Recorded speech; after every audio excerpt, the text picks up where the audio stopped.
This is Maddie Rempe from Cleveland, Ohio, and you're listening to Barbecue Central. So to get that perfect barbecue, you use wood. Are you sure it's safe? Whatever. We put the lighter fluid on, strike the match, and oh, should we call the fire department? That might be a good idea.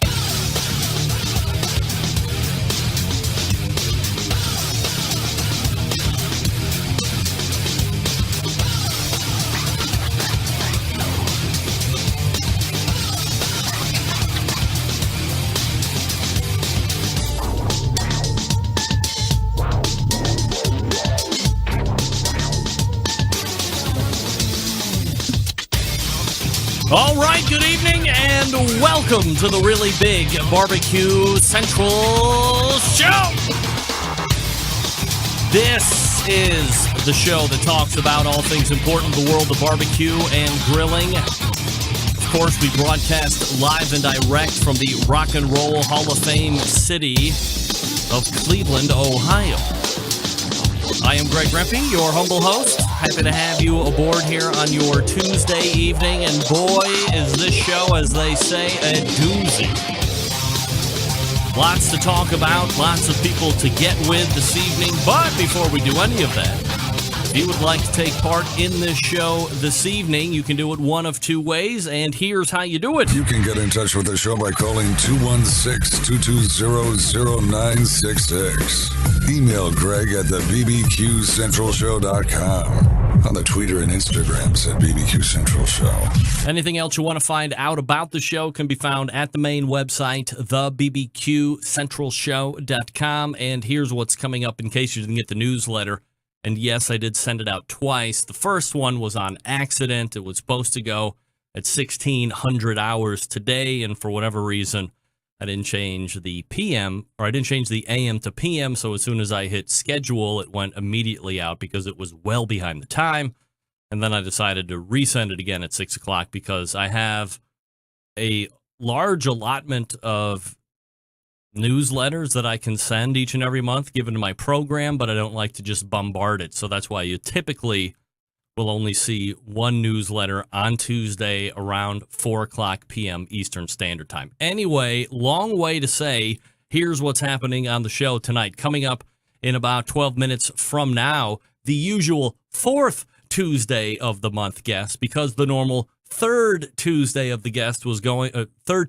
guest is going to be in a very loud dinner-type venue. Said he could make it work if he had to, but would appreciate a pushback. So I reached out to this guy and said, hey, can I switch you to a week earlier? There are some things we can talk about. He said, absolutely. So with my undying thanks, Max Good from AmazingRibs.com joins us at 9:14. I don't know if you follow the competition scene at all, but this weekend is one of the biggest weekends in the competition year or season. At 9:35, we're going to catch up with four-time, one of only two teams, they can say that, by the way, four-time Memphis in May World Grand Champion and pitmaster of Big Bob Gibson's Barbecue Hall of Famer Chris Lilly joins us to get a preview of the upcoming weekend, and then we'll move into the second hour at 10:14. A guest who has a very unique service that does provide an actual product that you would consume, namely steak. But more and more people are becoming conscious about where is my meat coming from? How do I know that Mr. Butcher from random super big store is actually telling me the truth? I want to be able to track it back to whence it began all the way up to the culling moment. And you're going to become part of that culling moment. It's a company called Crowd Cow. I mean, everybody knows that crowdfunding is like been the latest craze over the last couple years. Your pet dies. Hey, go fund me so I can buy a new pet. I want new equipment for my internet radio show. I started GoFundMe and people pay me stuff so I can buy.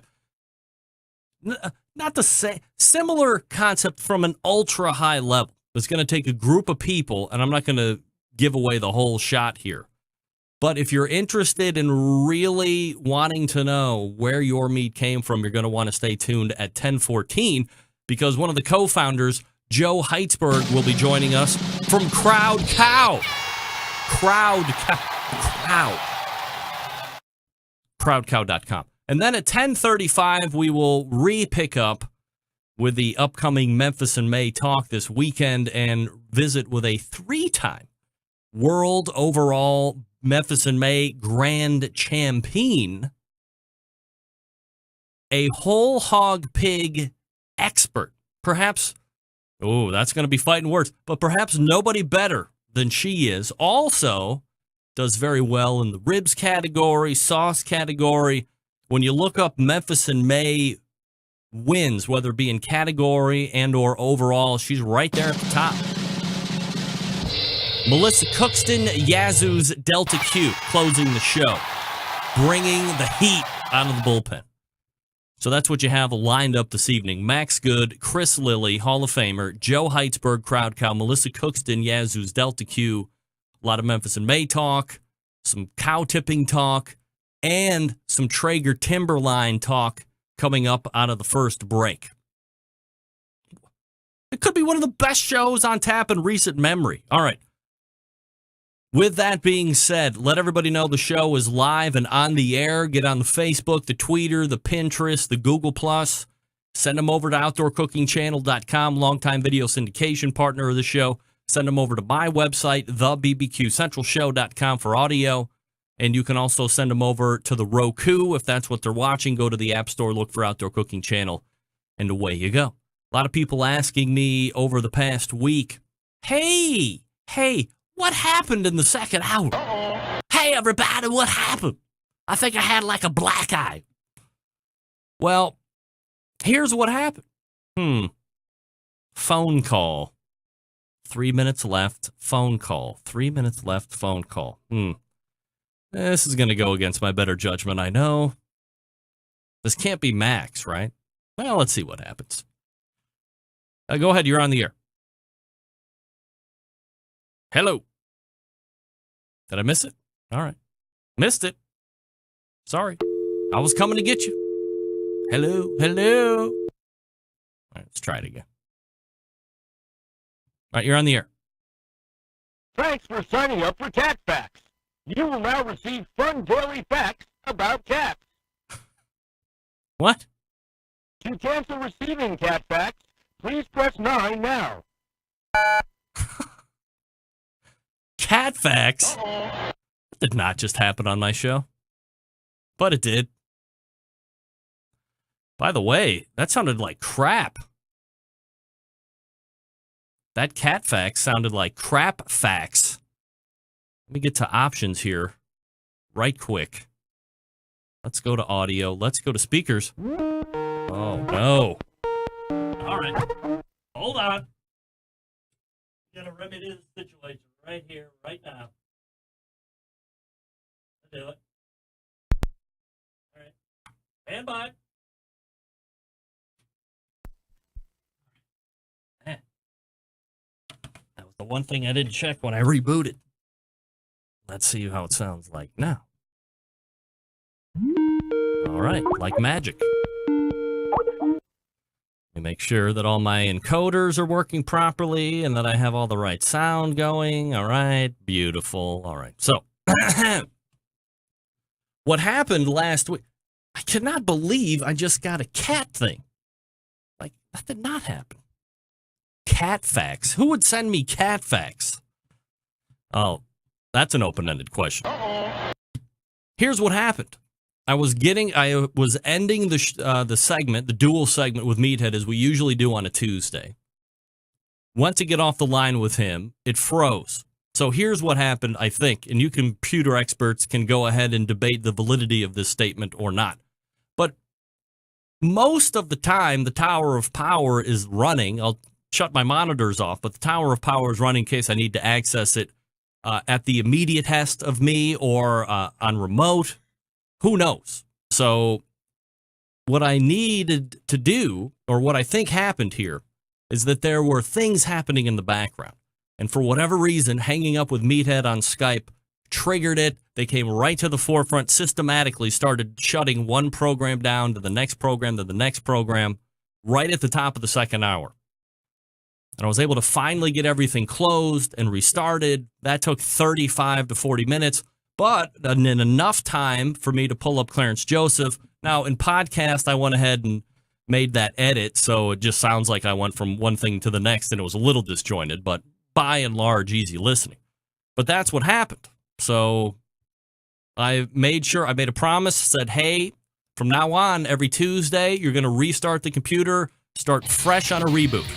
Here's what we did this Tuesday, and we are off and running. Congratulations to Andrew Deese. He's live. Deese what? Deese nuts. Hey, folks, let me talk to you quickly about Cook Shack, manufacturers of smoker ovens for barbecue lovers with any amount of barbecue experience. Whether you barbecue in the backyard, on the competition circuit, or in a 5-star dining facility, Cook Shack has the unit that will do the job, and with a full line of barbecue sauces, spices, pellets, and wood chunks, it is the perfect one-stop shop. Cook Shack strives to be your barbecue resource center by offering cooking classes, online recipes, how-to videos, 2 blogs, smoke and grilling 101s, and a video cooking classroom. Check out their website, cookshack.com, or follow them on Instagram, Facebook, YouTube, Twitter, Pinterest, Google+. Get advice or share your passion for barbecue on the World Class Barbecue Forum. They still have one of those. Cook Shack pellet-fired smokers are the choice of champions because they were designed by a champion, Ed Fast Eddie Morin. The FEC 100, PG 1000, always customer favorites. The PG 1000 can double as a smoker and grill, low and slow, hot and fast. The pellet grill line gives you the most for your money. Cook Shack Residential Electric Smokers, the #1 smoker in the industry. High quality means high durability and versatility. Anything you can cook in your oven, you can make in a Cook Shack. Passion, dedication drives Cook Shack's manufacturing, with quality always being at the forefront. Get the best in barbecue since 1962. Call 800-423-0698. That's 800-423-0698. Or again, visit the website cookshack.com. That's cookshack.com. There's another phone call coming in. I guarantee, unless I'm making the phone calls, I will not be answering the phone. I will not. They're coming in hot and fast right now. I'm not answering your phone calls. It's that simple, folks. It's not happening. All right. All right. Max Good coming up out of the break. Stick around. We'll be right back.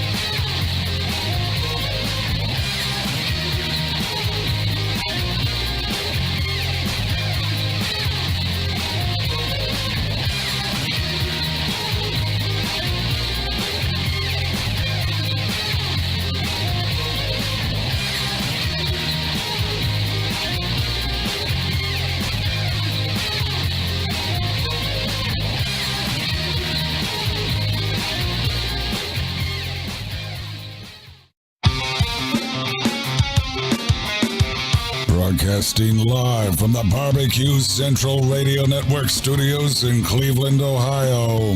You're listening to the Barbecue Central Radio Show. Once again, here's your host, Greg Rempe. All right, welcome back. This portion of the show is being brought to you by Smithfield. You love to barbecue, you love to compete, you love to win. Do all three with Smithfield since 1938. Smithfield, producing high-quality, fresh pork products. They now invite you to get smoking with Smithfield if you're a competitive barbecuer. You can join the Committed Cooks program, members who commit to cooking with premium, hand-trimmed Smithfield fresh pork will receive swag and other great prizes. Commit to cooking with Smithfield. See what's going on at smokinwithsmithfield.com. That's smokinwithsmithfield.com. All right, let me see if I can find where Mr. Max is. This other phone call is really starting to annoy me. Hey, usually you see this guy on the 4th Tuesday of the month. However, he's doing me an incredible favor coming on in a week early to accommodate a request from the normal 3rd Tuesday of the month guest. He's the resident keeper of the flame at AmazingRibs.com. What grills should you be looking at? What smokers should you be looking at? Get ready to hit the market, all that stuff. Industry rumors, scuttlebutt maybe? Who knows? That's why we head on over and talk to our good friend, Max Good at AmazingRibs.com. Max, how are you, buddy? All right. How you doing, Greg? I'm doing absolutely fabulous, Max. Appreciate you making time as always. Actually, I really appreciate you not only making time, but making time a week in advance. Well, it's always a pleasure to chat with you, my friend. All right. Well, I appreciate all of that good stuff. And so let me ask you right off the bat, we're going to be talking a lot about Traeger Timberline here in our segment. But has there anything, has there been anything else that has graced the testing table that either really has you excited to get on or you've tried out recently that has really either drawn your ire or really could be a praiseworthy piece? Oh, gosh. I think we've talked about many of the things that I've been testing over the past few months. Yeah. I can't think of anything new that you and I haven't already discussed. What's in the queue? That Charbroil Commander Kamado, the low-cost Kamado, that's been sitting in the background for a while. I already tested their Smart Chef True Infrared Gas Grill, which really was disappointing to me because I had such high hopes for it. And I have to write that one up, but it got pushed onto the back burner. Ha ha ha! I get it. They claim they're trying to do some upgrades. There's a lot of technology out there these days, and Timberline's a good example of that. But that Charbroil Smart Chef Gas Grill, it was supposed to be a thermostatically controlled gas grill, and it really didn't work well at all. Now, the upside or the good news is they should be able to upgrade it remotely because there are ways that they can change the programs. I'm not sure what they did with that. They just shot me an email today, and I said, look, I'm getting ready to write this one up. Have you made any improvements? We're going to get there one of these days, Greg. We're going to have thermostatically controlled gas grills that don't cost $1 million. Oh, okay. I believe in other areas of the country, they're called ovens. Indoor ovens, yeah. That's right. Why can't we have outdoor ovens? Why not? That's what I say. All right, so let's dive headlong into this. There's been quite the buzz in the industry. There's been some time that has gone by between when we think it's going to launch and then it's pushed back and then it's pushed back. And we saw it at HPB Expo in Atlanta a couple months ago, but it technically hadn't launched officially then, but you were able to see it, touch it, feel it. It is the Traeger Timberline. It is out. It is for sale. I believe it comes in at least 2 different models, maybe 3. That's we'll correct. get into that here in a second. Just overall, your take from a high level on Traeger Timberline, and is it breaking any molds or pushing the envelope when it comes to pellet cooking? Well, for Traeger, it certainly is. It's much more technologically advanced than any of their other models. The controller can be accessed remotely with a Wi-Fi system. You download the Traeger app to your smartphone, and it's Android or iOS, and it's cloud enabled, so you could be driving all over the place and monitor and even control the smoker from anywhere, basically. So it's really cool, that side of it. It's built beautifully. It's very solid, very well insulated, big, sturdy and heavy, coated steel on the outside, thick coated steel, all stainless steel interior for the double wall design. So there's a lot of good things about it. My biggest beef about it, boy, I'm full of puns tonight, is that it doesn't do very well with poultry. My biggest beef is poultry. Ha ha ha. How can that be? Well, I don't know. It just wouldn't crisp in, and I did four tests. I did wings. Yeah. I did thighs. All right. I did two sets of 2 chickens, whole chickens.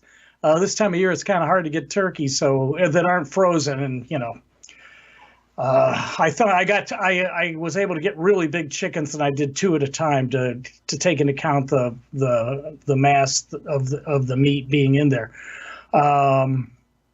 It wasn't like completely rubber skin, but it was kind of chewy and pale, and no matter what I did, I talked to the guys at Traeger, and I said, well, I normally cook at 325. They said goose it up to 350. Yeah.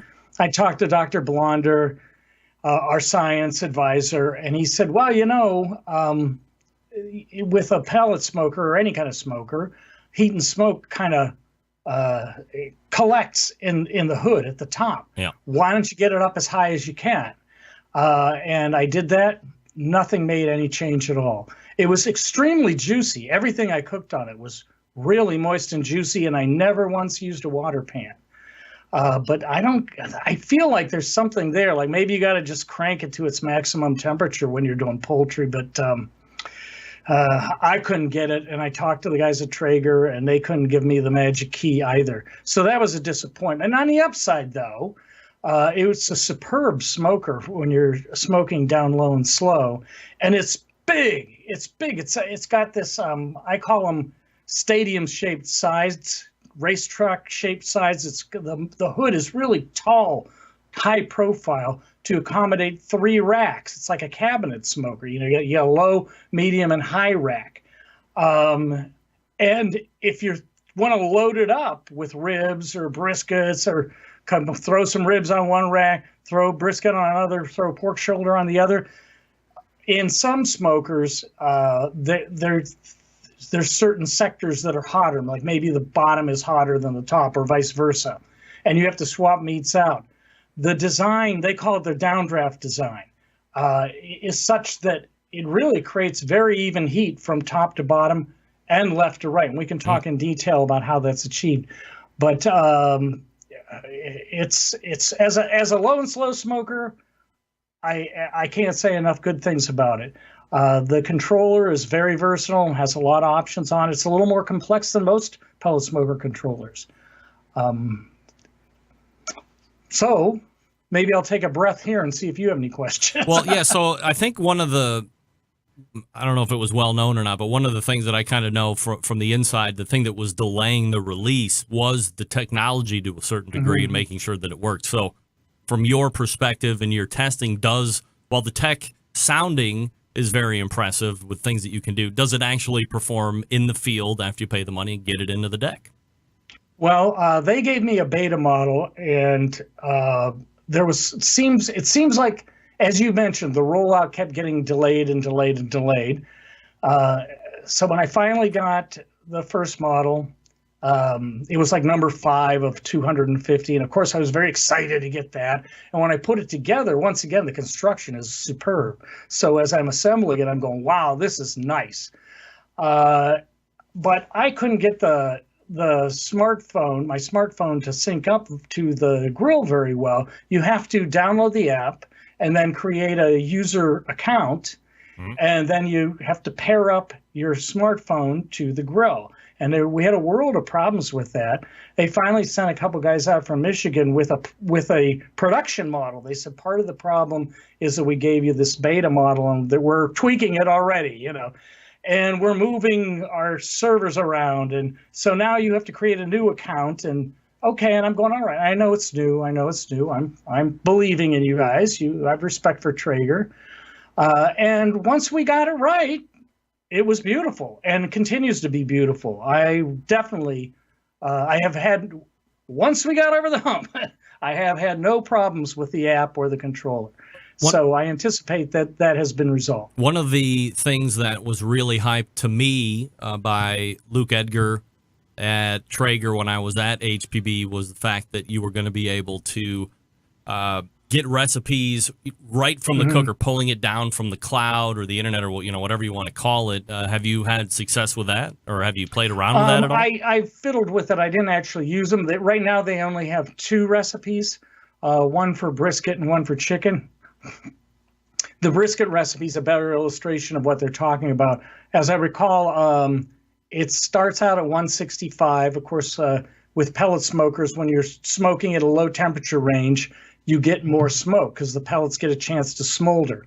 So it runs at 165 if you use their programmed recipe for brisket for about 3.5 hours, as I recall. And then it gooses up the cooking temp to 225. Meanwhile, it has an integrated meat probe, which you can monitor as well from the grill or from your app. And it starts beeping when you hit 190 internal meat temp, which I don't believe. I think you really want to get up above 200. In my view, I don't think you're going to be pleased with a brisket that's at 190 internal temp. But be that as it may, you can use those recipes, and you can create your own and save them. I'm sure they are going to come up with more going forward. But that's not exactly new. I think some of the other pellet smokers have that as well. It is new for Traeger. The app is very well designed, very well thought out. It's a pleasure to use. It's easy to use after we got it all set. People that are going to get into a system like this, I might think about if they're having connectivity problems. Everybody's singing the same song to me. Get a Wi-Fi booster. Now I moved the grill closer to where my router is, and that seemed to work okay for me. But it's something on my list, Greg, is to get a Wi-Fi booster, because it looks like we're going to see more and more of these, and I welcome that. I welcome the ability to have this kind of monitoring and even control of a system remotely. Max Good joining me from AmazingRibs.com. We're getting through time here, so let's hit all the hot spots here. You had mentioned it a couple minutes ago, downdraft technology. Talk to me about that. Okay. Again, the lid is very high profile. It's not a barrel shape. It's the sides are like a racetrack, and you have the low, medium, and high rack in it. The back of the grill, all the solid stainless steel grill grates.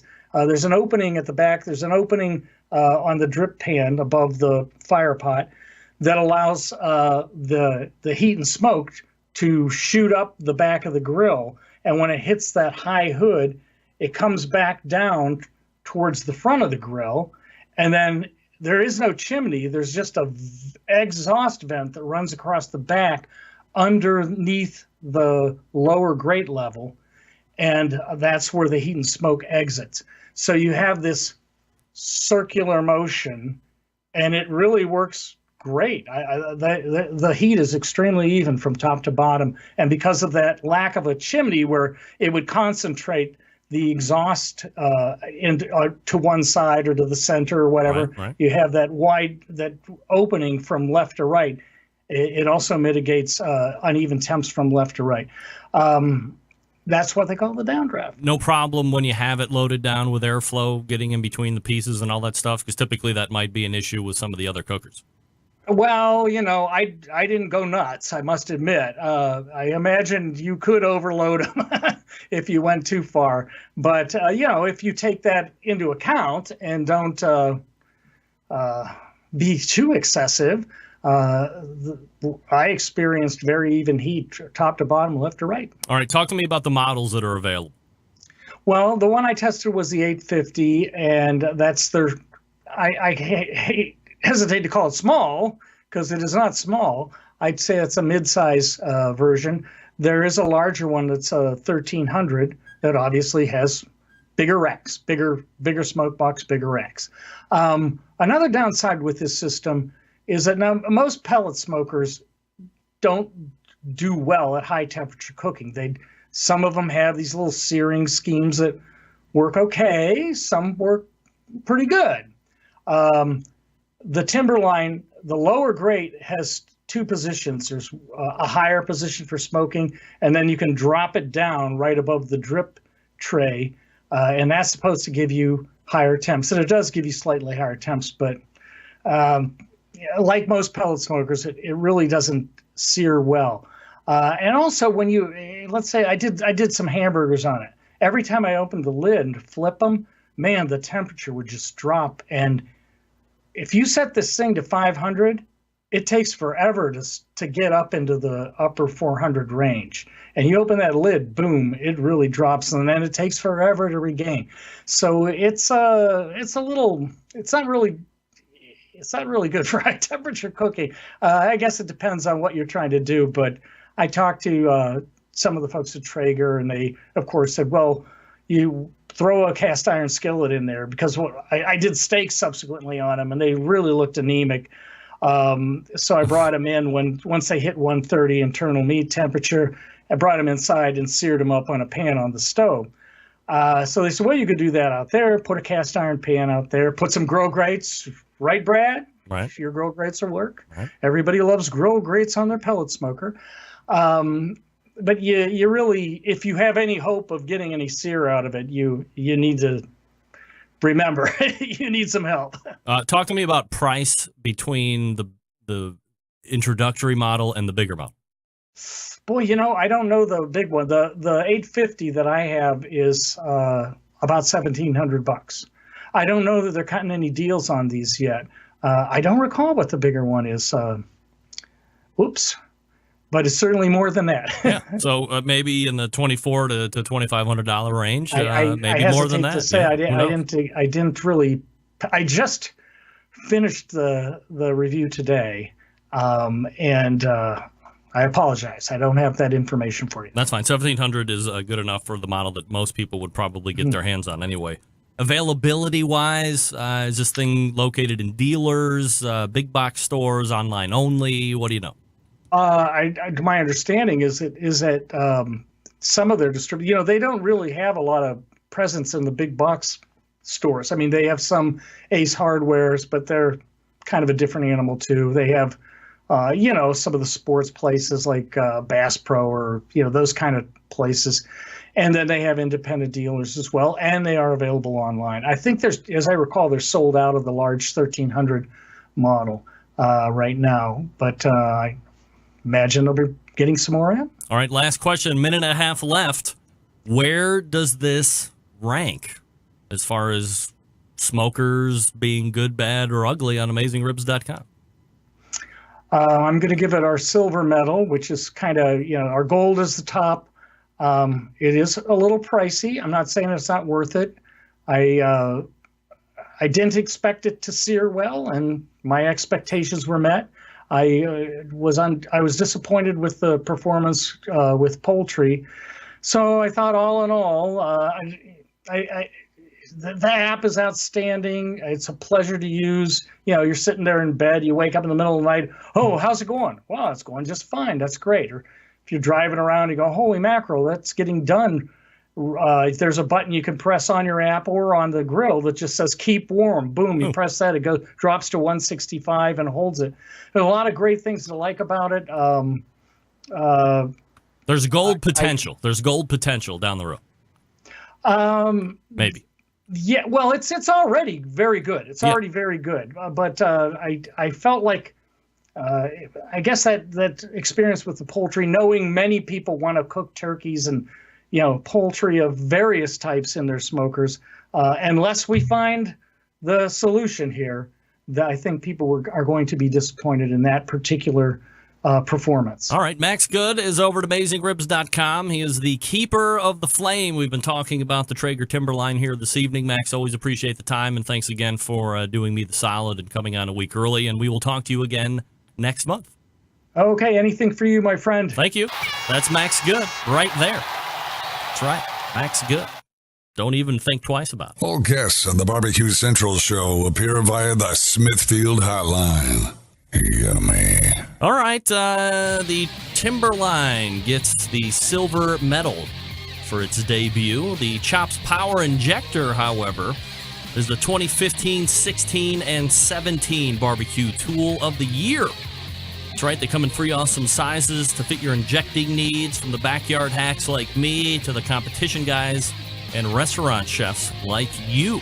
#1 seller, half-gallon Chops Power Injector System, designed for competition guys or to pump up the backyard warrior. Easy to use. Clean it, fill it, pump it, away you go. Just have one brisket or pork shoulder to do. You don't need to fill it all the way up. Just put in what you need. It uses it all. Comes with a whole bunch of stuff. It costs $100 and you pay the shipping. The 1-gallon Chops Power Injector System is designed for catering and bigger jobs. It holds double the amount of the injection of the half-gallon. That's what I meant to say. Some use it in competitions like cooking MBN whole hog or 10 shoulders to find that perfect one. This one also comes with a bunch of stuff. It costs $120 plus you pay shipping.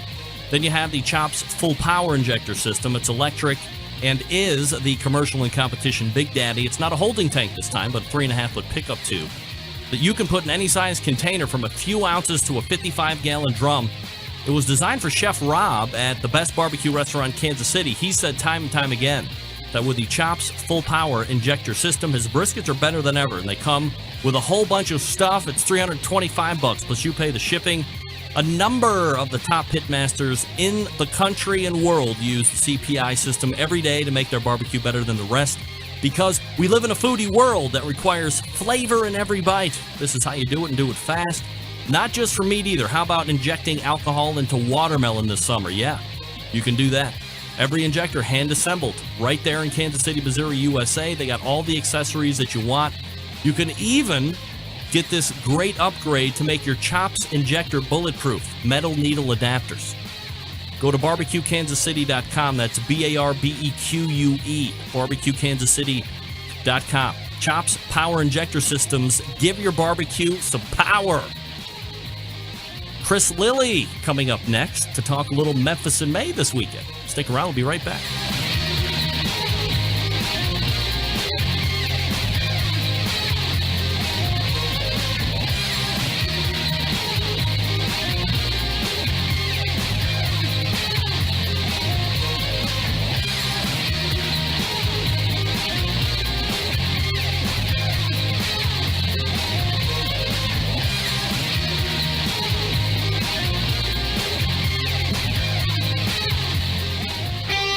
Ready to get on the air? Call 216-220-0966. Now, let's get back to the LeBron James of barbecue talk. Greg Rempe. All right, thanks again to Max Good for joining me this past segment. This portion of the show being brought to you by Green Mountain Grills, manufacturers of some of the best pellet cookers out there on the market today. If you're looking for a big cooker to house a lot of food, they got one for you. If you're looking for something medium-sized, they got you covered there, too. Also, something to take on tailgates or camping trips, no problem, they got it. They can also supply you with pellets to fire those cookers as well. Check them out at greenmountaingrills.com. That's greenmountaingrills.com. I love my Green Mountain Grill. You can love yours as well. All right, my next guest is one of only 2 pitmasters that can lay claim to being a 4-time grand champion at Memphis in May. He is also a successful cookbook author and, of course, most well-known for keeping the Big Bob Gibson's name known throughout the barbecue land. You can also catch him on this show from time to time as well. We look ahead this coming weekend, among other things, to the Memphis in May 2017 version. It is 2016 Barbecue Hall of Famer and friend of the show, I might point out, Chris Lilly joining me here. When you finish recording, you may hang up or press 1 for more options. Okay, all right.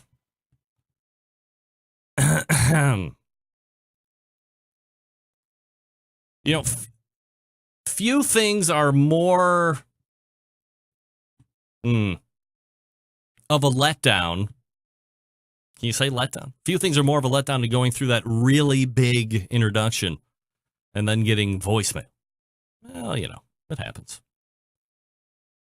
We'll just give him a ring here again. Oh, that's not good. Where's my phone at? Let's see here. Chris. Yeah. You there, Chris? Yeah. Here he is. Chris, I didn't know if you knew it or not. But oh, he's gone. Hello? Hello? Hello? This is short side segment, too. I hate that. Hate the short side segment. Time quickly trickling by. A big introduction. Memphis in May to talk about. Who knows what's going to be happening next? All right, let's try it again. He's out in Decatur. Reception could be bad. Who knows? I'm not even. Hello? Fine. Hey, Chris. Hey. There he is. Here we go. So, I don't know if you knew it or not, but big weekend coming up. Little Memphis in May action. Oh yeah. Hey. Absolutely. I'm packed and ready to go. Are you? You're all ready. Well, as You much better. as I can be, I guess. I got my truck packed, and so we're leaving out tomorrow early morning.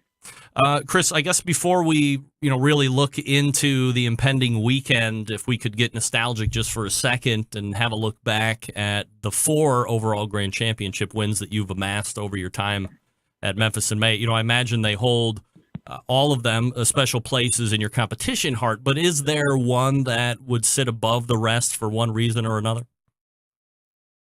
It's almost got to be the first one. It's definitely so special, not only for me, but the entire Big Bob Gibson team. And without a doubt, getting called up on the big stage and then getting the final call, your first one, has to always go down as the best one. Chris Lilly joining me here from Big Bob Gibson's. Memphis in May, obviously one of the biggest contests that takes place each year. Many pit masters hope to take down that overall title before they put out the pits for good, if you will.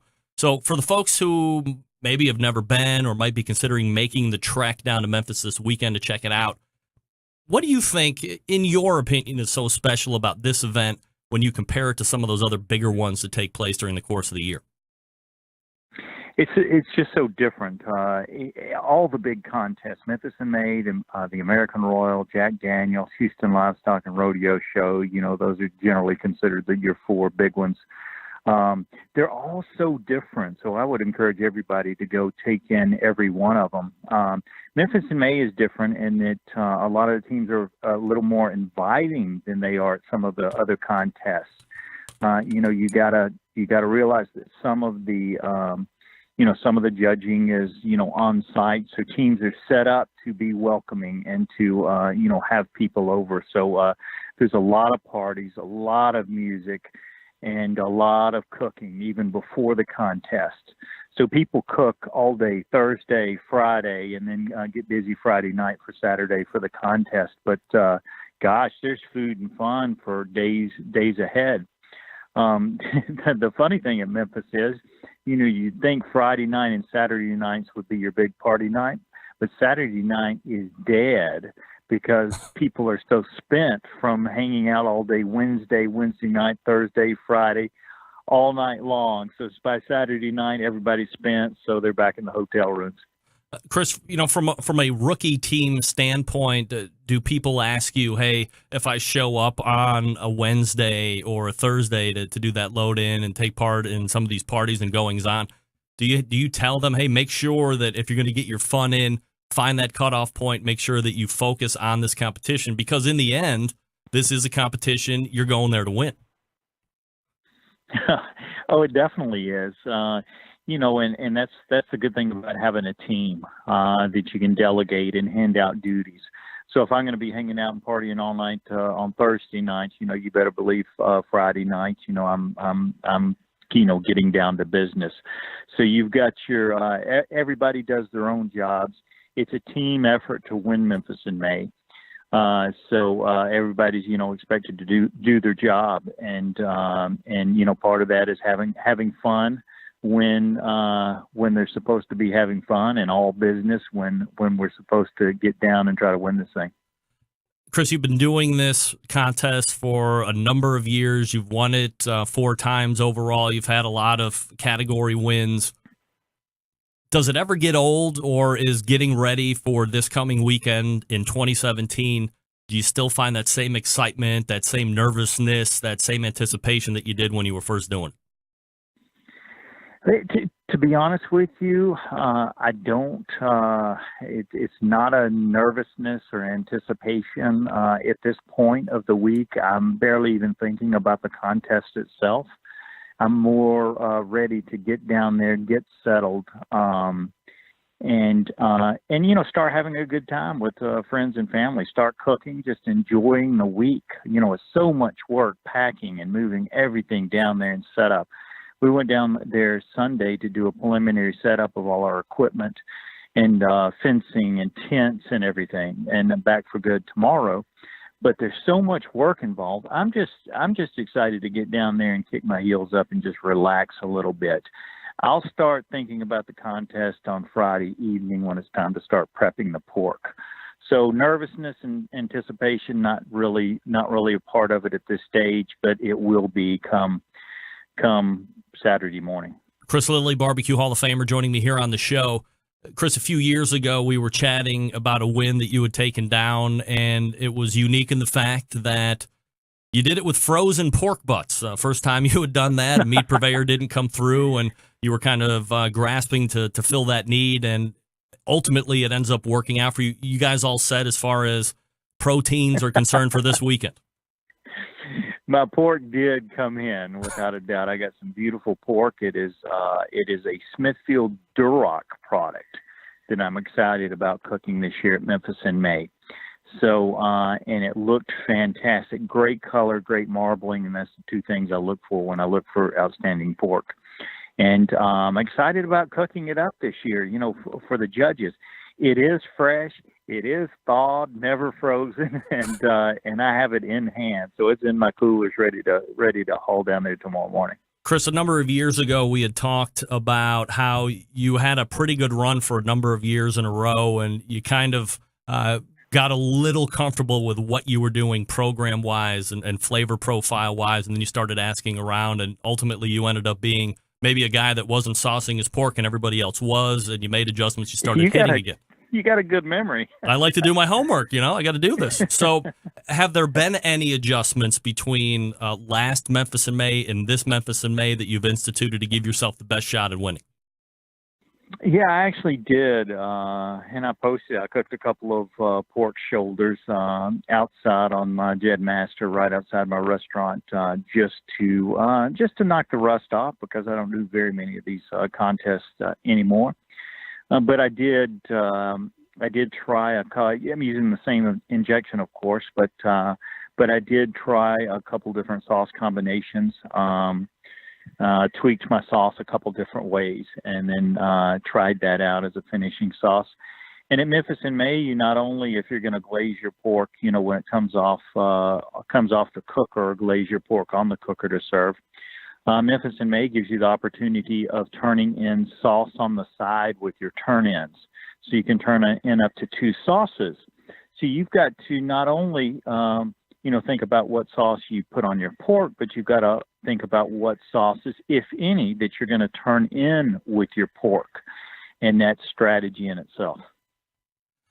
Do you come to expect the same group of folks to be at the finals, the Jack's Old South, the Yazoo's, the folks at the Shed, the Sweet Swine? This does seem to be an event where, a lot of the same teams seem to be kind of there at the end. And obviously that's a nod to consistency being a key factor in doing this. Do you kind of come to expect to see a same group of people year in, year out? I certainly wouldn't be surprised to see some of those names you mentioned in the finals, but there'll be some new teams too. This is getting so tough out there, and there's some great new teams coming on. We'll see a few of them in finals today, or this weekend. But yeah, I think the reason that you hear some of those same names, whether it be at Memphis in May, or whether it be at the American Royal, or whether it be at some of these other big contests, is because, there's some teams out there that are consistent, and everything they do is about consistency and about controlling all the factors that go into, cooking these things. So it's the teams that are the most consistent, that are the most successful. So that's basically what I try to do. I try to be consistent. If I can control every factor that goes into cooking my pork, my pork's just going to be just as good as it was last year at Memphis in May. Hopefully even better, since I have done some experiments. But with that consistency, you've got to have a little luck. You've got to land on the right table. You've got to get some, judges that come in that like your food and like your flavor profile. So, every team's got to have a little luck, but you can't win Memphis in May without fantastic product. Chris Lilly joining me here on the show. How many times, and you don't have to answer if you don't want to, but I would anticipate an answer. How many times over the past 24 months have you thought about number 5? 0. 0 times? To be totally honest. Really? 0 times. I haven't. I've got plenty of other stuff to keep my mind busy than to worry about Memphis in May and trying to get another championship or anything. It'll just happen if it happens. If it doesn't, I'm perfectly content with just 4, without a doubt. I've had great luck at Memphis in May, and contest, and the people have treated me right there. So if 4 is the number, 4 is the number. Wow, I'd like to get 5. I'd love to get 6, but it's definitely not something that I think about a whole lot. Chris, you had mentioned that you're going to be using a Smithfield Duroc pork for the upcoming weekend. Smithfield in itself has really made a splash into the competition world over the last, let's say, year and a half, 2 years with their products, and they have varying labels or product offerings that they have. I guess for me, it's a little refreshing to see people on the competition circuit looking at stuff that they can just go ahead and get at a Walmart or at a grocery store instead of kind of continuing this increase in competition cost with some of these other products. No, I totally agree. There's some fantastic products out there, and definitely the Smithfield product is one of those products. But just like you said, I was at Sam's Club just about 3 days ago, Sam's Club in Huntsville, Alabama, and I picked up a case and a half. Well, I did a whole case, and then I did 3 packs of the Smithfield Reserve Prime loin back ribs that I'm carrying to Memphis to cook as well, not for the contest, but for people that are coming over. So yeah, I can go to Sam's Club and get some fantastic pork that I can use in contests and are comfortable enough to, cook for, the VIPs and the people that come over, and I can, take to a KCBS or a Memphis in May and use. So yeah, there's some great options out there. And you're right. Some of the options out there are high dollar, and there's some fantastic, heritage pork out there that is really, really good. But, if the more options that I have to choose from, the better off I'll be, and the rest of the competition cooks. So competition is good. Options are great. Pitmaster of Big Bob Gibson's is Chris Lilly. He is a 4-time grand champ. Might be getting number 5 this weekend. We'll see how it unfolds, undoubtedly, but we wish you nothing but the best, Chris, and always appreciate the time you give to the show. Thanks so much. Thank you for the invitation, and don't hesitate to call me again. Enjoy the show. All right, Greg, appreciate it. A lot. You got it. That is Chris Lilly right there. That's right. All guests on the Barbecue Central show appear via the Smithfield Hotline. Yummy. And there is a 4-time champion using Smithfield pork. So it's not like these guys are saying one thing and using another. At least that guy. I guess I can't speak for everybody. I don't know what you people are doing out there. But he's confident that I didn't even know that Smithfield had a Duroc label. Whoa! Where do you get that at? It's probably in the special part of the store. All right, that's Chris Lilly, Barbecue Hall of Famer, if you need him. All right, folks, if you didn't know already, Big Papa Smokers, the one-stop online shop for anyone interested in barbecue, featuring a comprehensive selection of American-made grills, spices, sauces, accessories, even a kit that gives you everything you need to make a world-class smoker out of a 55-gallon drum. Big Papa Smokers has made a name for itself by making an award-winning line of championship rubs. Their rubs have won almost every major competition barbecue event. Period. BPS has also banded together with fellow California-based rub company Simply Marvelous Barbecue to form what has now become known as the West Coast Offense. Defying conventional wisdom, these two California-based rub makers have cornered the market on competitive barbecue and begun to redefine the flavor profile that competitive cooks from across the country have begun to aim for. They've even created two of their own unique competitions, the King of the Smoker, which brings the best of the best in barbecue head-to-head in a back-to-basics competition. King of the Smoker is unique in the fact that contestants may not use any electric devices, such as pellet cookers or pit miners. Contestants just allowed to use charcoal wood in their wits to win one of the most high-stakes barbecue events around. The other option is a guinea pig event, that's right, a cost-controlled competition that helps bring in newcomers to the competitive barbecue world. It also features prize distribution all the way down to 10th place in each category. This helps provide incentive to get new competitors into the world of barbecue and keep the savvy veterans. On top of all of that, they've created their unique brand ambassador program called the BPS Elite Team, featuring 15 of the best competition teams in the country, working together to promote camaraderie, competition barbecue, and to benefit children's charities across the U.S. Keep in mind, they've been able to do all this with like 6 or 7 years of being in business. Turning the competition barbecue world on its head, creating their own unique competitions, becoming a staple of a nationwide restaurant chain, and benefiting children's charities across the U.S. Go to BigPapaSmokers.com right now. That's BigPapaSmokers.com. We are back right after this. Stick around. We'll be right back. Big name interviews, advice on cooking brisket and ribs, and the only host willing to share his honest opinion on all things important in the world of barbecue.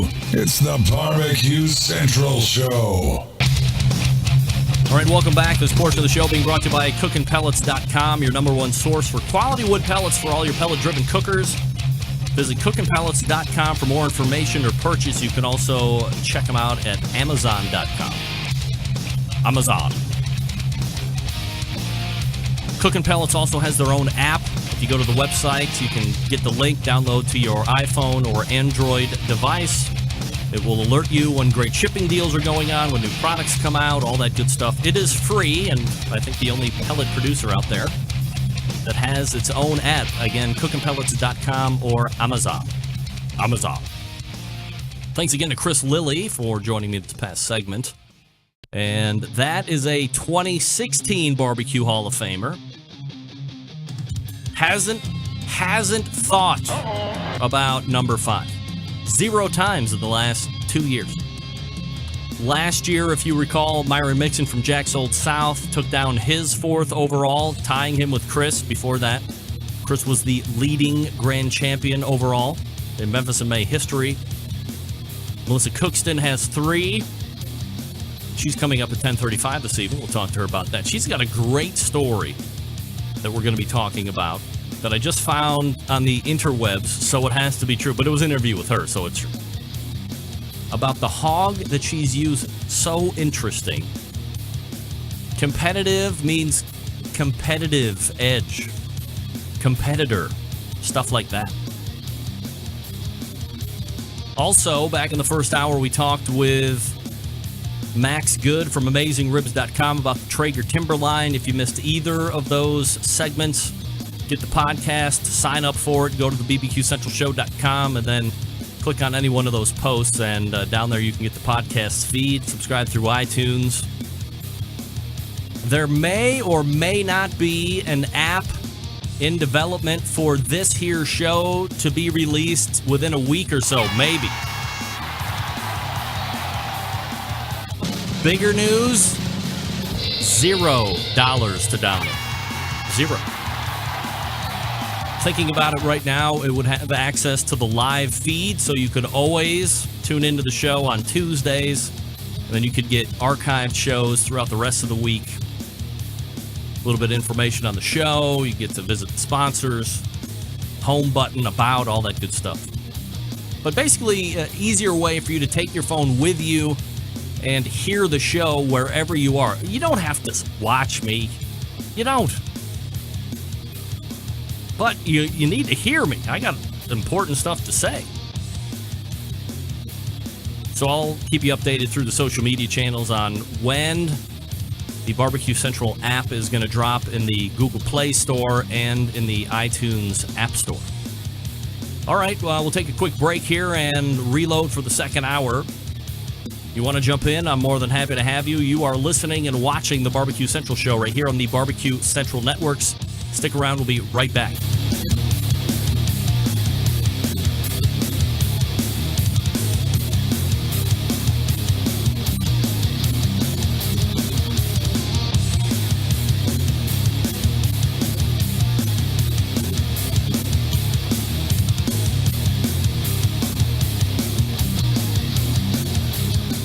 This is Jimmy Burns from Malvern, Ohio, and you're listening to Barbecue Central. Happy to have you aboard here for the really big barbecue show. Boing. We cook because we have to, and we grill because we want to. Hit me! Fine, how you doing? You have a great show. I'm a big fan. Boing. So what seems to be the problem here? This man looks like he's dead, and he's in the crackle. Charbono! It's all about the charbono, dude! Succulent fish, what? He ate 2 feet for wiener. So listen, Lavernius, shut your face. I'm shaking like a dog shit peach seeds. We have top men working on it right now. Top men. All right, just like that, we are into the second hour. Hey-o! Congratulations, associates. You have found the Barbecue Central show. This is a show that talks about all things important in the world of barbecue and grilling. We do it live each and every Tuesday from the Rock and Roll Hall of Fame city of Cleveland, Ohio. It is the barbecue capital of the North Coast. And I am Greg Rempe, your host. If you missed the first hour, we missed you. We really did. I especially missed you, and you. Maybe not that guy. I kid. Never fear, as I said on the way out of the first hour, you can subscribe to the show on iTunes or Google Play or a number of other podcast directories, whatever your favorite app is. And then at 11:55 tonight, starting at 11:55, the show will be distributed through those podcast feeds, and you will wake up bright and early on a hump day with the Barbecue Central show ready to get you over that hump, pointed to the weekend. Once again, it is a Memphis in May weekend to be had coming up, so we're looking forward to seeing who ends up taking that crown down this weekend. A lot of people on the ground for this show, whether they know it or not. They're going to be able to give their input and takes on it next week, whether that be pre-recorded or not, we'll see. But very much looking forward to this coming weekend and what happens out in Memphis in May. By the way, breaking news, there is not a Darren Worth sighting. Andrew, you are not the father. That's right. So it is not going to be Darren Worth's year to take down the last and final jewel of whatever barbecue crown he would wear and or make himself, because he would have won it all at that point. He wins Memphis in May, he's won them all, period. All the majors, he's won. All right, still to come on the show tonight, coming up in about 12 minutes from now, Joe Heitzberg from Crowd Cow. That's going to be a fun conversation. And we will close out the show with 3-time Memphis in May champ Melissa Cookston, Yazoo's Delta Q, obviously owner of Memphis Barbecue Company, and then that other restaurant, Steak. Two of my favorite things, barbecue and steak. I love it. I don't know how much time we're going to have to talk about that. That probably could be a whole nother segment all on her own. She didn't know after a couple year hiatus, she's going to be coming back on the show on the regular. She didn't even know it. Alert, Melissa, alert. Run now if you want to. All right, the National Pro Barbecue Tour presented by Sam's Club rolled into Bowling Green, Kentucky this past weekend. This was the local qualifier that sends the top 6 teams into the Bartlett, Tennessee regional final. That takes place on July 1st. And not to digress too much here, Bowling Green, Kentucky, and I can't get one in anywhere, Ohio? What? Get that big stuff out of here. Come on, Sam's Club. Put one back in Ohio. And might I recommend something in Cleveland, locally here in Cleveland? I'll cover it free of charge. I'll bring my little handy-dandy recorder down there, get top-notch audio and video. I might even hire Sam the cooking guy's son to come in and shoot video. It'll be fabulous. We'll talk about it. It's only high dollar. Anyway, the top 6 teams moving on to Bartlett, Tennessee, July 1st for that regional final are as follows, and in particular order, grand champion with a 701.7, Scuffletown Smokers. And literally half points or less away from tying or being a grand champ all on his own, the reserve grand champ with a 701.68, so 701.72 and a 701.68. Wow. What is that? 400ths, 500ths of a point? Differentiating the two, that's as close as it gets, almost. I've seen them closer than that, going out to like the thousandths point and 10,000ths point. But 725 and 680, very close. Anyway, reserve grand champ, Gillies Barbecue. Third place, former KCBS Team of the Year, Warren County Pork Choppers, Donnie Bray and the gang out there. Number 4, Under the Radar Barbecue with a 694.22. By the way, Warren County Pork Choppers 694.78. So here's another half point or less, separating 3 and 4. Number 5, Contagious Q with a 691.9, and rounding out the top 6 and moving on to the regional final, Bringing the Heat Barbecue with a 690.2. So about 11 points separating 1 and 6. But 1 and 2, very close. 3 and 4, very close. Even 5 and 6, you got about a point separating those two. So a very tight 1 through 6, very competitive top 6. The next National Pro Barbecue Tour event presented by Sam's Club taking place this coming weekend. And one of my favorite cities in the world, Marietta, Georgia. I love Marietta. That place is great. Wonderful weather, kind of a dirty South situation going on there, great architecture. There is one specific reason why I detest Marietta, Georgia, but I'm not talking about it. I won't talk about it. 2017 horse meat update. How about this? A Barbecue Central Show exclusive Horse meat. news update. I don't know if you guys had seen this in the news or not, but I believe a week ago Monday, there was a restaurant in Pittsburgh called Cure that hosted a, I don't know, it was like invite/pop-up.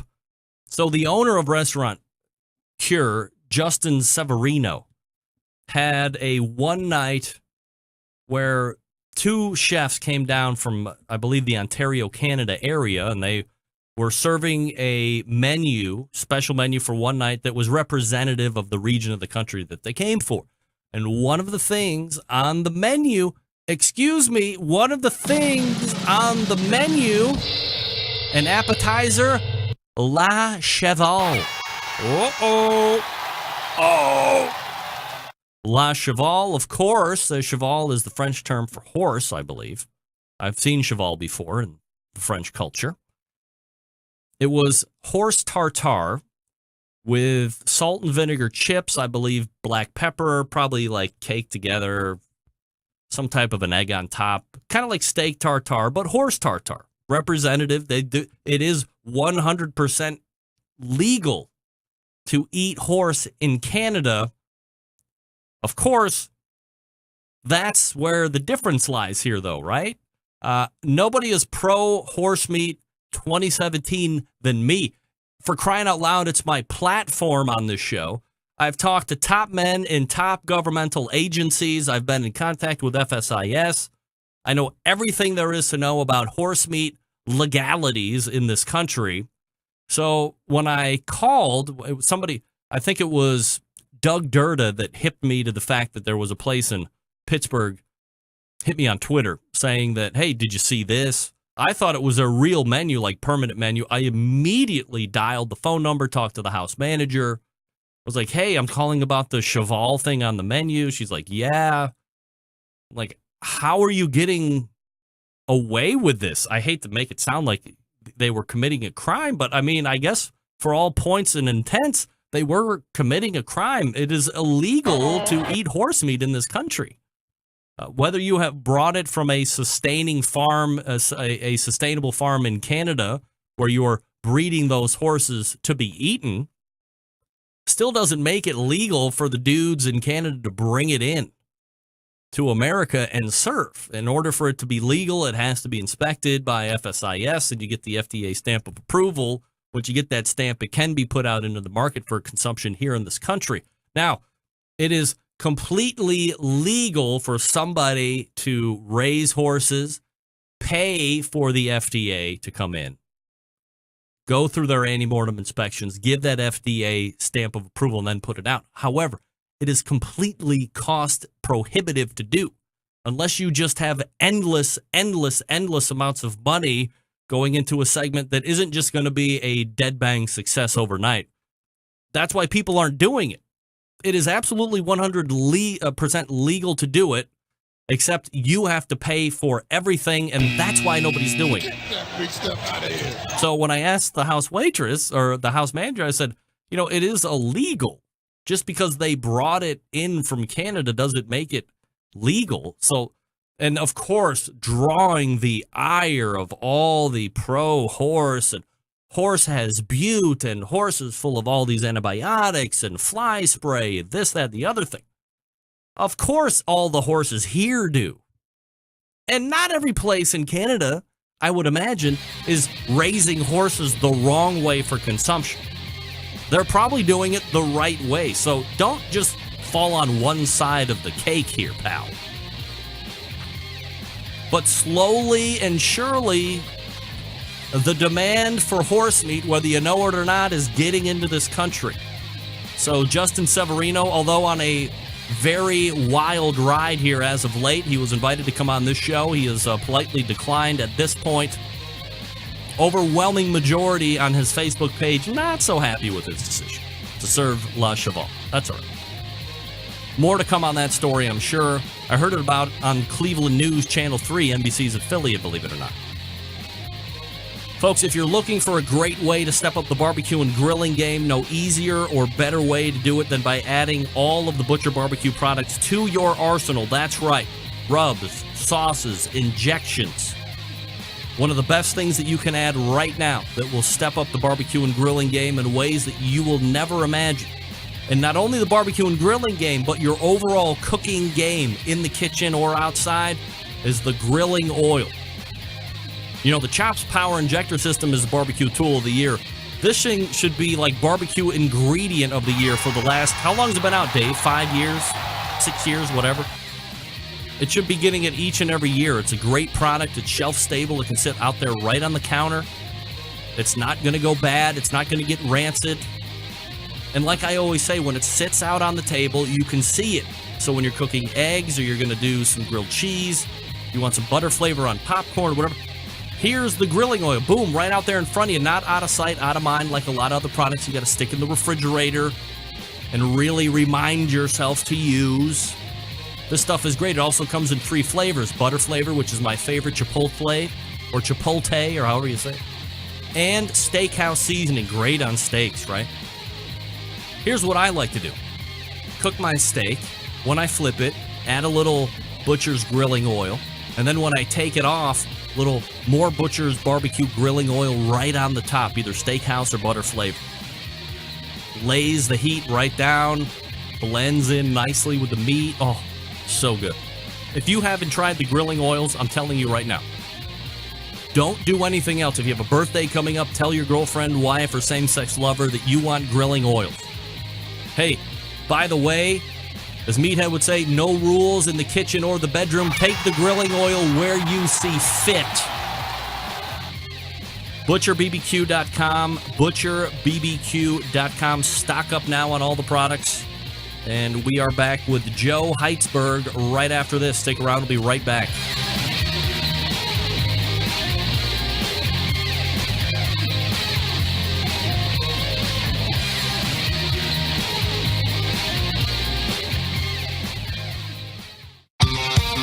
The only show giving you a monthly visit from a doctor of barbecue. A man actually named Meathead. the author of a barbecue Bible, bloggers, reviewers, competitors, and manufacturers by the dozens. It's the Barbecue Central Show. Once again, here's your host, Greg Rempe. All right, welcome back. This portion of the show being brought to you by Unknown Smoker Accessories, purveyors of made in the USA stainless steel barbecue smoker and lid hinges, barbecue accessory hangers, rocket hot chimney grillers, heavy-duty aluminum foil dispensers. The fine products from Unknown Smoker Accessories keep your gear where it needs to be, at arm's length, ready for battle. You can also buy the hot chimney grillers at BigPapaSmokers.com. Partnership is good, yeah. Of course, you can still buy all the products that Unknown Smoker Accessories has at unknownbbq.com/shop right today. All right. Hey, what if I told you there's a service out there right now that would allow you to actually buy a portion of a cow, maybe if you're loaded, a whole cow, and then shipped right to you for consumption at your leisure?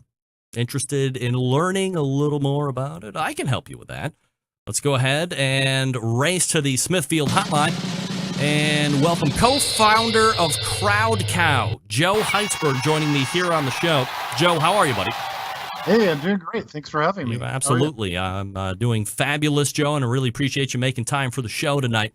So I guess before we get into Crowd Cow and all that good stuff, a little background about yourself personally and professionally before, or maybe if there was something before Crowd Cow, what you did, professionally before that. No, I just graduated high school. Yeah, all right. Perfect success. You've done it. I've worked in high tech, for my whole career. And just before this, I was starting companies. I've done a bunch of startups. My co-founder as well, Ethan. Probably the one between us that you may have heard of, Urban Spoon, that Ethan did. Yep. I was at an incubator most recently. In Seattle is a very large VC firm, and we created an AI company called Mighty AI and a company called Reply Yes. But we were just talking about beef one day. Our friend buys a entire cow from a farm every year and brags about how good the beef is. And Ethan's wife's a vegetarian. He's like, man, I'd love to get in on that, but you have to buy like 550 pounds. And I was like, yeah, that Brendan, he brags about that every year. I want that beef too. It's better. It's better for you. It's grass finished. It's dry aged. The farmer. The cows never get transported anywhere or stressed out. It's marbled meat. It's great. I want that. I want to serve that to my kids, and I want to eat it. So it was like, but I don't want to buy that much, or I don't have a meat freezer. So Ethan was like, one day he was like, we should crowdfund a cow, and like 50 people can buy it. And we were like, it's actually a good business idea. Perhaps. So we talked to our friends, and they said, either I'm a vegetarian or yeah, I would do that. And we went to strangers at a Starbucks cafe near where we were. And excuse me, sir, do you eat beef? and many people said the same thing. I'm a vegetarian. No, I would never do that. Or yeah, what's the URL? And so we were like, well, we better get a URL. We better go buy a cow. That was nearly 2 years ago. Do you meet? So once there's obviously a threshold that you and Ethan have to meet for you to think, okay, well, now we can go from this level to this level and this level to this level. At what point do you have to realize that maybe you're not an expert in sourcing ranchers? And once you get to that point, to be able to provide the beef, I mean, that's kind of really important, right? Well, you have to figure it out because you have no money when you first start a business. And so you can't pay anybody, so you got to figure it out yourself. I remember the first time, we went to we just started where do you find good farms? We want to get a good one. Go to Google like you always do. And we found some names. We started placing phone calls. And the first thing we realized is that a lot of farms don't answer their phone. We kept hearing this voicemail box has not been set up. So we got in our car and we drove and we knocked on doors. And wow. I remember, in the first rancher we ever spoke to, we were like, hi, we'd like to buy a cow. And she was like, are you sure you want to buy a cow? Do you mean a steer? Cows are for milk. Yeah. You don't eat them. And we're like, okay, we've got a lot to learn in this business. And we were, it was very embarrassing at first. But, at this point, I think, especially in our community and the West Coast, most of the independent farms, the ones that we work with that are family owned independent farms dedicated to building great quality products that are very constrained in how they can sell it to their local market because of the logistics. They've heard of us by now, and so we're getting, at this point, the ranches are coming to us, and we're getting to filter through to the ones we think would be most exciting for our customers. And so we have learned a lot. I would say I have walked many a cow pasture and met lots of farms and had lots of great meals with farmers, and we've gotten to know a lot more than I ever thought I would know about that world.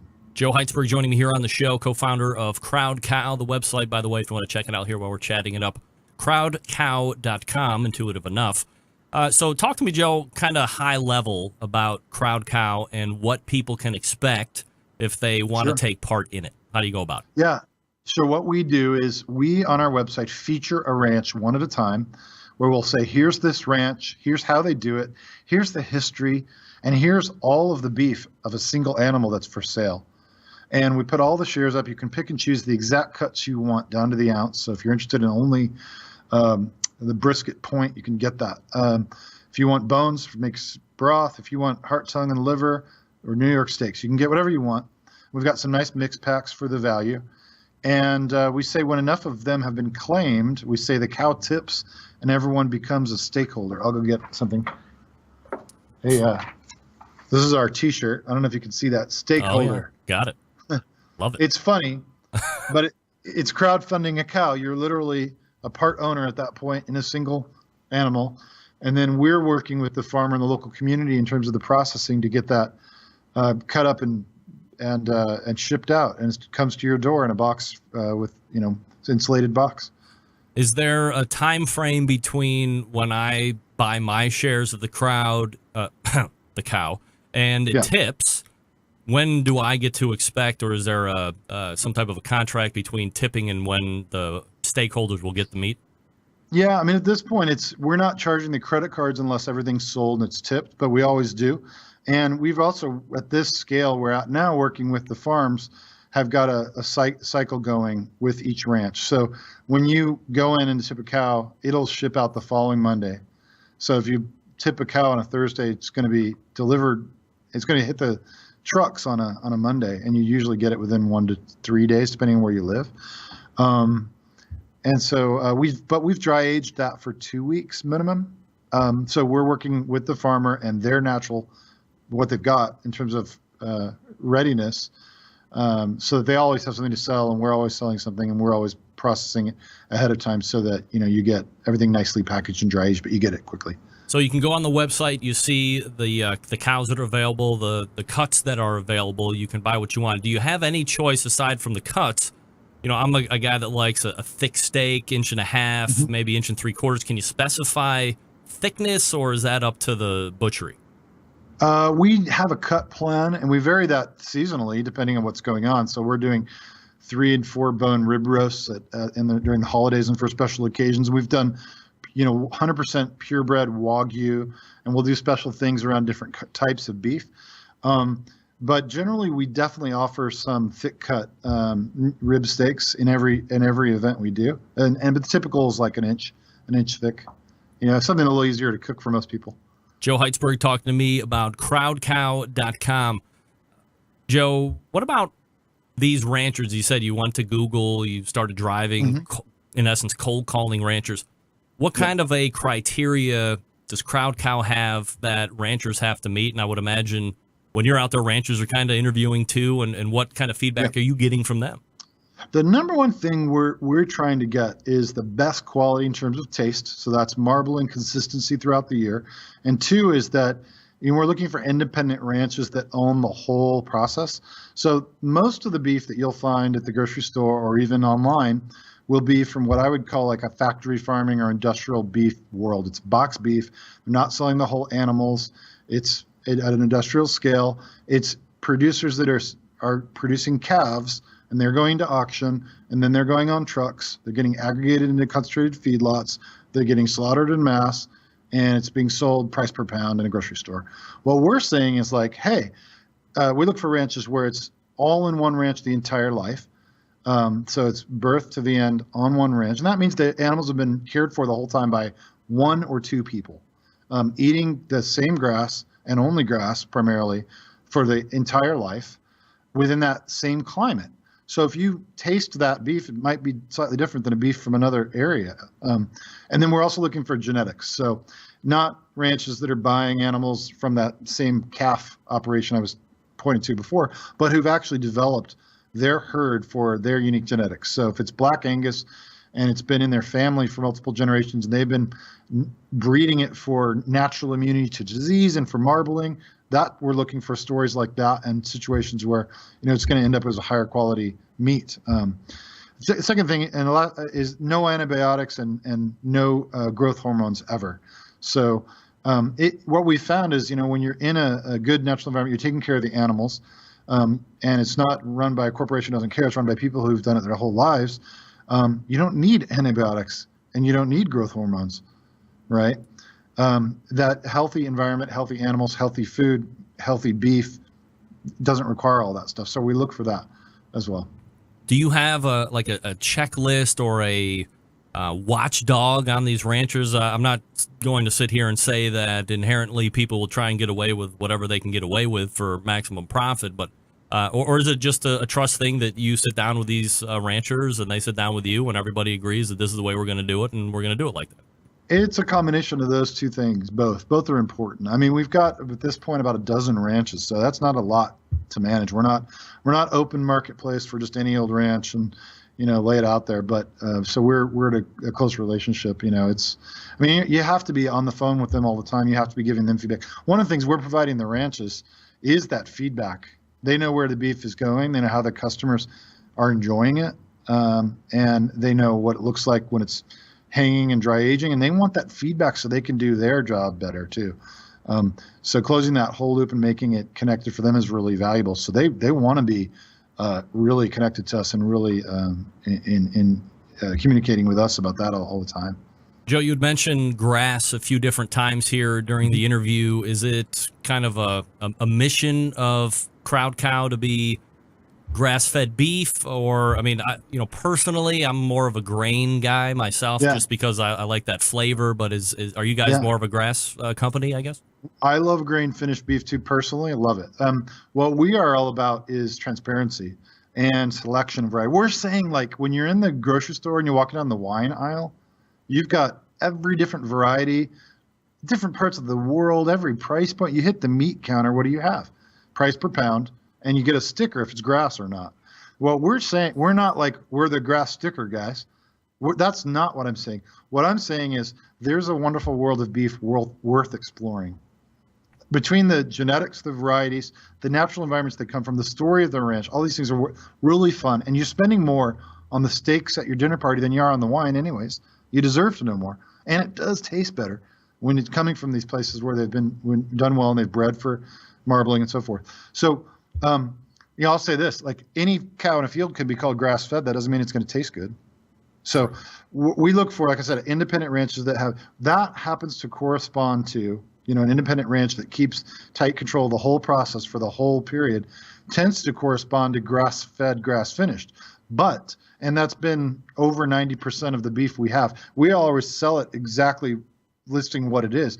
But this week, actually, for our West Coast customers, we launched our our second grass-fed grain-finished beef, and it's a 5th generation farm. So they've been doing this, think about that, 5 generations. Yeah. I can't even, is that great-great-great-grandparents? I don't know. Yeah. Same family, same name on the beef, same herd, Black Angus.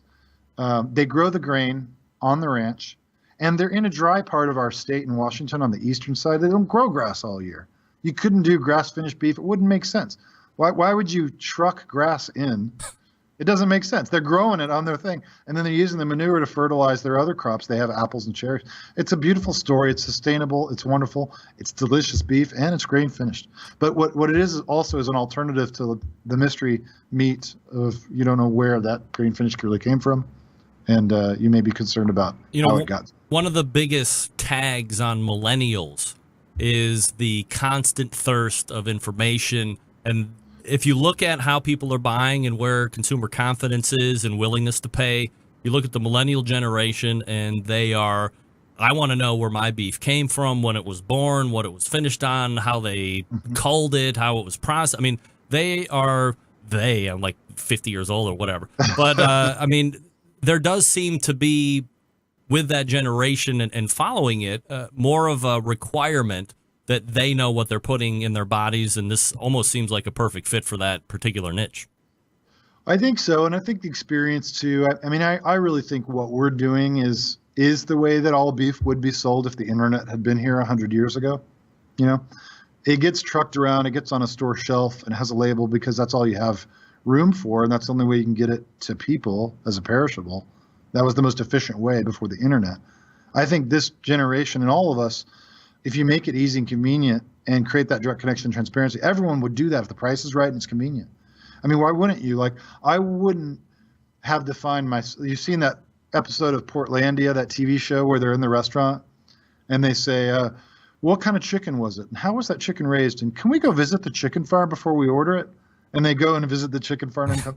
That's funny because it's true. We all kind of want that at some level, and you can make fun of it. But if you make that kind of transparency easy and priced right, why would you not choose that? It's better. And so, and the other thing is millennials, I think, want, especially as experiences too. You know, I envision, and we're just starting to dabble in this, but I'd like to see the rancher out on horseback doing the roundup. You know, why not? That's the beef I'm serving this weekend, and we can all enjoy it and tell a story. And I can go click to the Snapchat story and go view. You know, I think those kinds of things are fun. No membership required here, right? You just start an account and then start buying the pieces of meat that you want. Yep, that's correct. We don't force a membership or a subscription.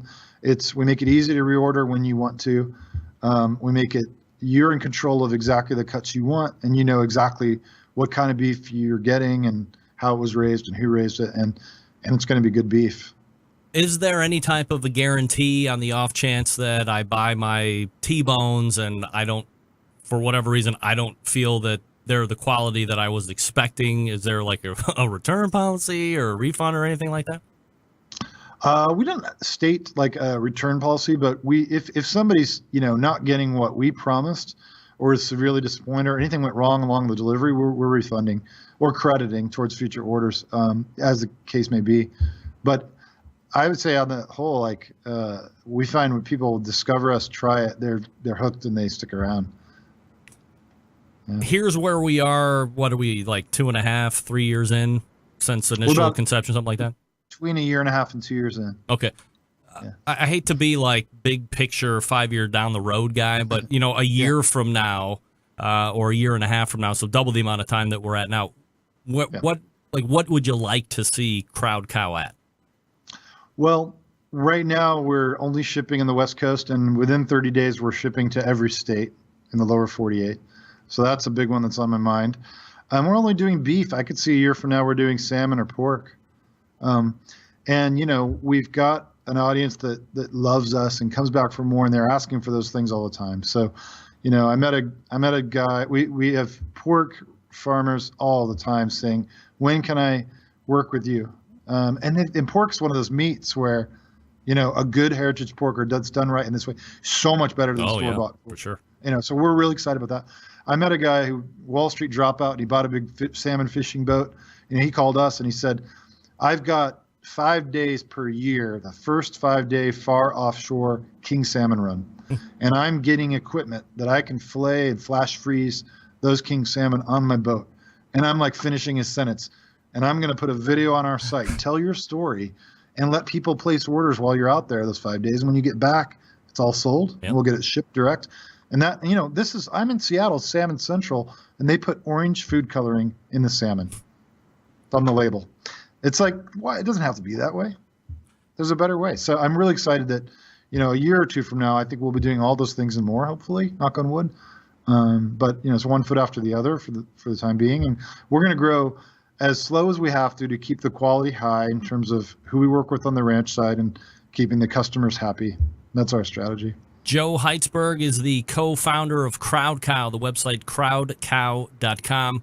If you're interested in becoming a stakeholder, get over there, check it out, and see what's happening. Joe, really appreciate the time tonight, man. Thanks so much for coming on. Thank you. Thanks for having us. Appreciate it. You got it. There he is. Joe Heitzberg. All guests on the Barbecue Central show appear via the Smithfield Hotline. Crowd Cow. Yummy. Yeah, let's do Crowd Cow.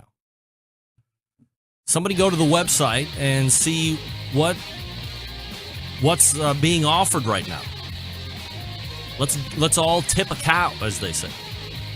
Is that what they say? That's Joe Heitzberg, co-founder, CrowdCow, crowdcow.com.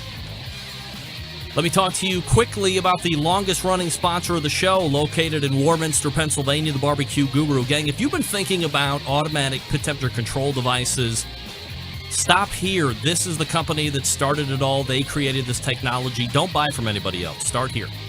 If you're not familiar with how they work, imagine a product that, once your pit temperature is set, keeps it running at that temperature all the way through the cook.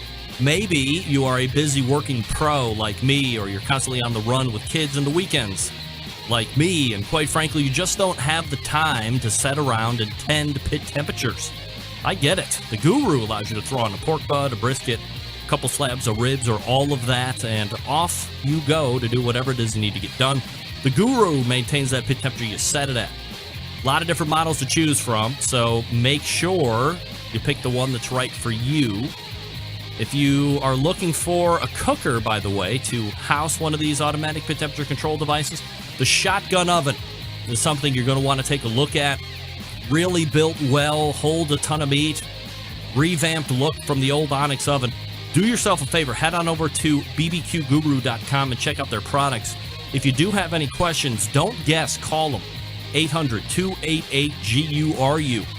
They will make sure you're outfitted with exactly what you need to get you up and running right out of the box. Again, 800-288-GURU or thebbqguru.com. Melissa Cookston coming up out of the break. Stick around. We'll be right back.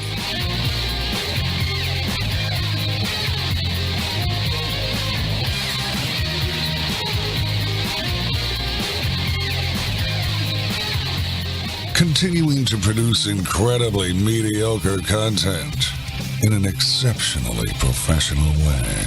You're listening and watching the Barbecue Central Show. Once again, here's your host, Greg Rempe. The biggest name in pork is bringing you great opportunities this barbecue season. Get smoking with Smithfield and their Committed Cooks program.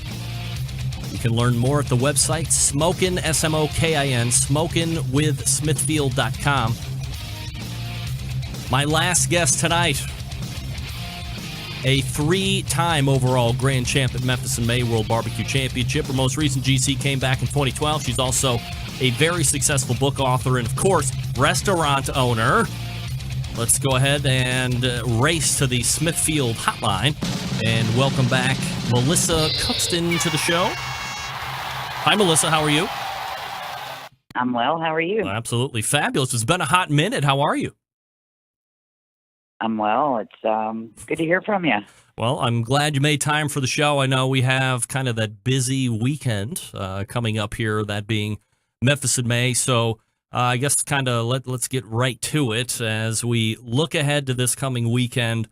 Certainly an event you're used to going to. You've done a number of times. Certainly an event you're used to winning as well. What are your high level? What? You know what? I don't think you ever get used to winning it. Well, I mean, not used to, but I mean, you've certainly won it, no doubt about it. So, just from a high level, as you look going into the weekend, I'm sure you're probably going to start loading in here over the next day or so. How do you explain Memphis in May to people that maybe aren't familiar with it, or might just be getting into barbecue, or might be heading down to Memphis this weekend for something to do? Yeah, it's like a festival like no other. It's the tents are huge. The teams really get into putting on a show for people. We do on-site presentations, so it's very nicely set up. The booths are very big. A lot of parties going on. It's very aesthetically pleasing. I'll say that. Chris Lilly was on last hour, and he had mentioned that, if you go to a lot of other competitions, it's a little more closed doored. Public really isn't welcomed or allowed around a lot of stuff. And this is kind of the exact opposite, as you had just mentioned. So, if you want to get exposed to some style of competition barbecue, this might be like that best opportunity for you then. I agree with that. Melissa Cookson joining me here on the show, pitmaster of Yazoo's Delta Q. One of the things that I was reading, Melissa, that I thought was very interesting is this pig that you're going to be cooking, this hog that you're going to be cooking this coming weekend. This is something that you've kind of engineered yourself, if that's the right term, or it's kind of this hybrid pig project. Is that correct? That's correct. I've been working on it 3 years.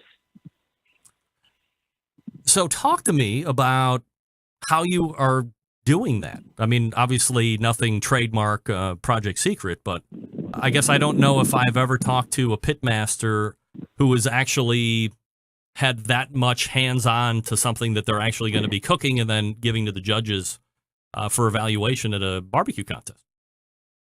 Yeah, I don't know if anybody's ever been crazy enough to do this before. In 2014, I cooked what I thought was the best hog I had ever cooked at Memphis in May. So, it got me to thinking, well, how can I do better? We back in the day, and I've been cooking competitions for 20 years now, you just kind of check a box, okay? I'll have a 180-pound hog. And you really don't know anything about the hog, especially back then. It was just a commodity hog that you ordered. Several years ago, I guess 5 or 6 years ago, then we were able to get, maybe a heritage breed hog. So I've been cooking Berkshire hogs for the last, I guess, 5 or 6 years, Berkshire hogs from Newman Farms. So I was really excited about that, and I've done really well with them. So in 2014, I won the whole hog category at Memphis May, and it was the best hog I'd ever cooked. But it got me to thinking, okay, so there's got to be better. But, there's really no place that you can order anything better. So I really started studying the genetics of hogs. And, with cooking whole hog, you have a little bitty loin and you have medium-sized shoulders, you have huge hands, and, fat content plays a big part in being able to cook the whole carcass at one time. So, in looking at the genetics of hog, I knew I needed higher fat content. So, what breed of hog would bring that to the table? Love the texture of Berkshire hog. So I brought another breed to the table. So I thought, well, I'll cross these breeds. And it was a rare breed, and finding that was not easy. So I kind of located this other breed of hog. So then it became, okay, the diet that you feed this hog, because diet plays an important role not only in texture but in flavor. So I started researching all the different diets, and I'm a grain-fed person. I really like the flavor that grains give meat. Mm-hmm. So, I started looking at corn and oats and proteins, and I kind of wanted to play with some molasses in there and create a sweet feed, if you will, because I grew up around horses and my great grandparents slaughtered hogs, and so I knew a little bit about feed, but not enough when it came to actual so I got a little bit of help. So then I didn't really want to put them in my backyard, and it just so happens that a farmer not an hour or so from my house hit me up on Facebook, and he said, I'm raising hogs, and would you be interested in cooking one of my hogs? And I said, well, not really, but would you be interested in raising some of mine? And he said, well, what are you doing? And I think he thought I was crazy. And I probably am. But I met him and his wife, and I was like, oh my gosh, this just seems like, perfect. So I kind of got him to buy into the idea a little bit, and it just kind of happened from there. But it's been a lot of fun, and it's been pretty exciting. And in theory and on paper and in my head, it all worked, but I really wasn't sure. But we had a litter of piglets, and I got one up to 200 pounds, and I cooked it. And oh my gosh, it worked. What I thought, the theoretical hog, it worked. And so I'm so excited and nervous at the same time to be cooking these hogs at Memphis in May. When you cook that first hog and you are experiencing what your hope was or what your expectation is being met and perhaps surpassed because I can hear the excitement in your voice. Like visually, I mean, did it look different? Was the meat texture different? Did it feel more tender? I mean, this is all stuff that, from the inexperienced person like me doesn't really know a lot of this stuff. So, I mean, was it palatable and visually different? Well, I'll tell you, I cook my hogs running style, and I do a what I call a bikini cut, which means I skin my hog because I want to be able to access certain points of the meat. We're judged on ham, shoulder, and loin, and so I access certain points on those three cuts in order to be able to inject and get rub in there because I want to get flavor to those parts. And so when I first started that skinning process over the shoulders, I pulled back that skin off that shoulder, and it was a probably 3-inch layer of just creamy white fat that it had no smell, and it was white as snowflakes. And I knew right then that I had done what I intended to do. And I will tell you that I was dancing around my kitchen and my staff thought I had lost my mind. They said Melissa has finally gone batshit crazy, which they probably thought that already. But I knew then that I had done what I intended to do. So at that point, it was like, okay, what does the meat look like? So when I finally got to the meat, you're worried at that point is, okay, is there enough meat here to cook?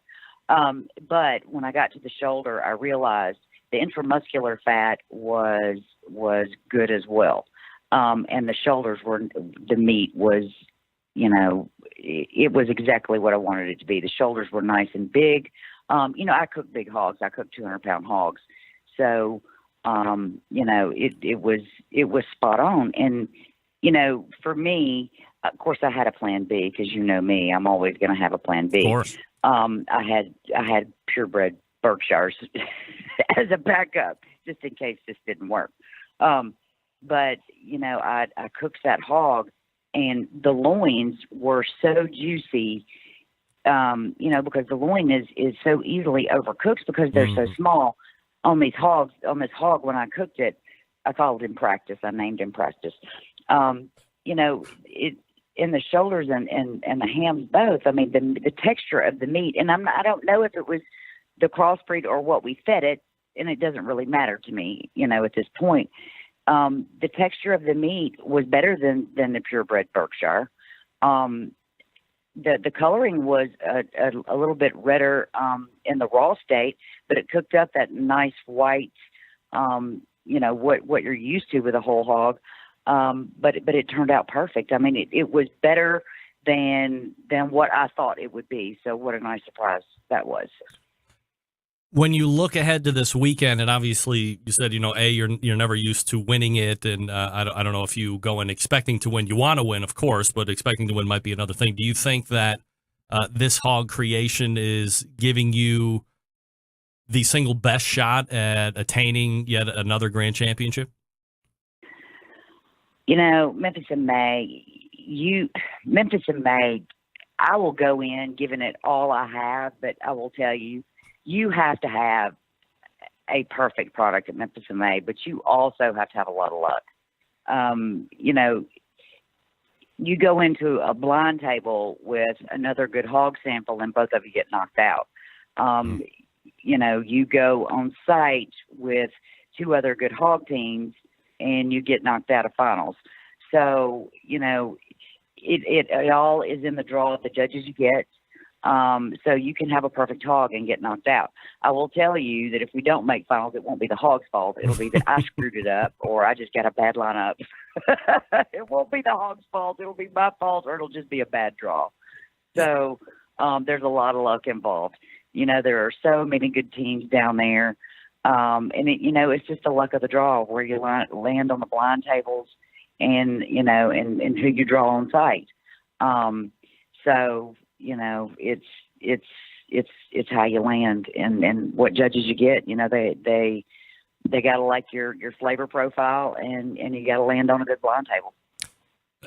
If this weekend bears a grand championship, you join very illustrious company with two Hall of Famers, Myra Mixon, Chris Lilly, both with 4 underneath their belt.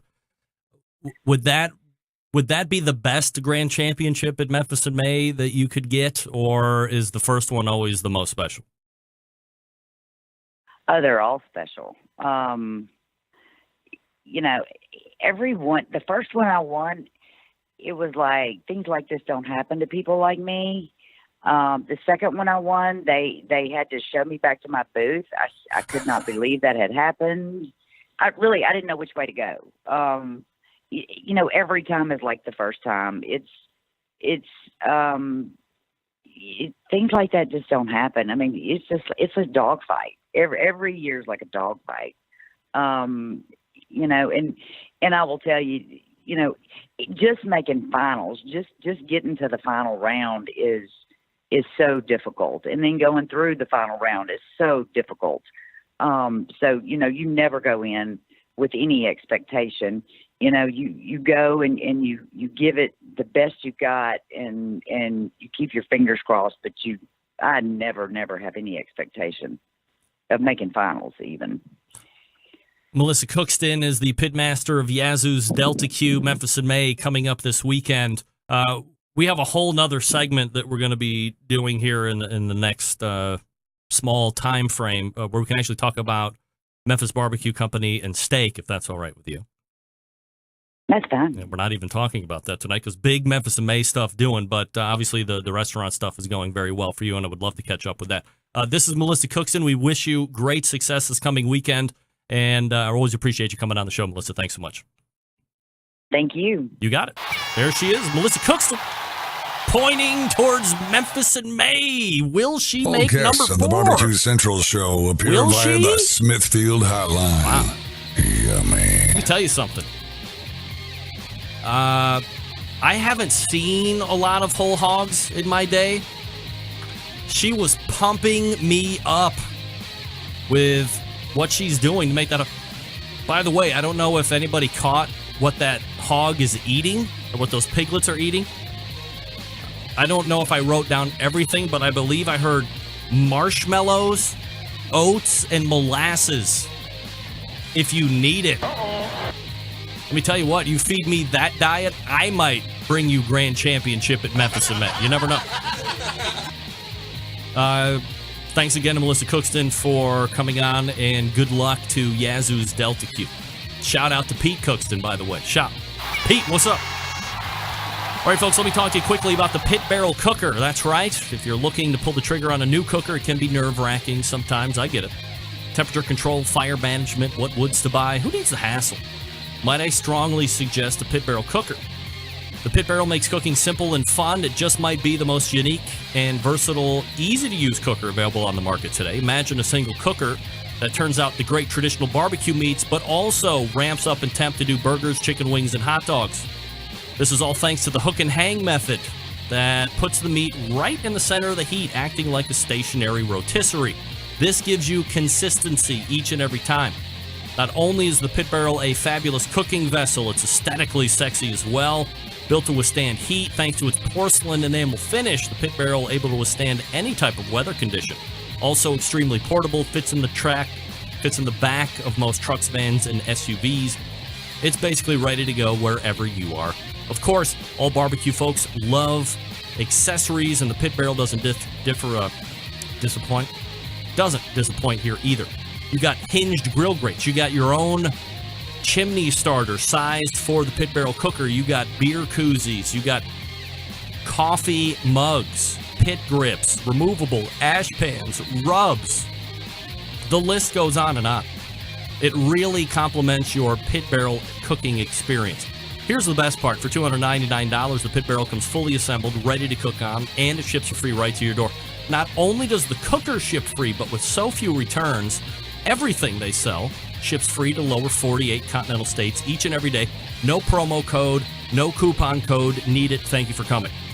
Don't take my word for it. The folks at AmazingRibs.com give the Pit Barrel Cooker a top 10 rating in their gold division. That's the highest rating, by the way. Not once, not twice, not 3 times, 4 times in a row. Head on over to pitbarrelcooker.com to see what everybody's talking about. 502-228-1222, pitbarrel.com. We'll be back right after this to wrap the show. Stick around.